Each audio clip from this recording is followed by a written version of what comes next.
You've ever been the victim of a crime, you may or may not know all of your rights. Each year, police and activists across the country work to help, especially during National Crime Victims' Rights Week. Angela Ingram explains how groups help victims and their families navigate the system.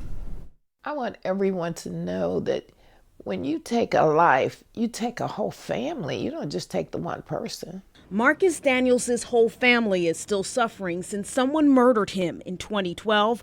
He had been caring for his sick grandmother when he was gunned down outside of her Madisonville home. We went out the door, I heard the shots, and they kept shooting and kept shooting and kept shooting.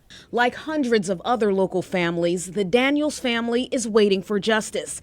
And this week, National Crime Victims' Rights Week, there have been several events to help them, including a Victims' Rights Summit that advocate Hope Dudley puts together. Sometimes victims don't know the rights they have. And what we have is a panel of experts from the coroner's office to the VINE, victims compensation.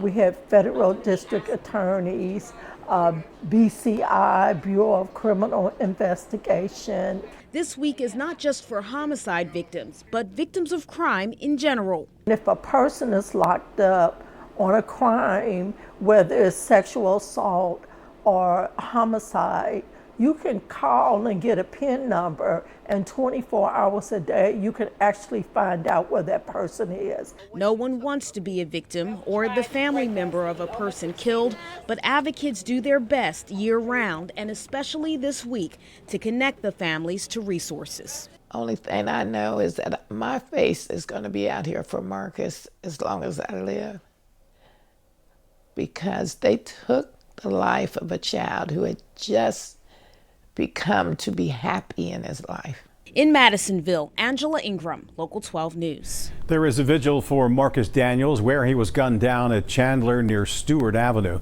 It's the last day of National Crime Victims' Rights Week on Sunday evening at 6.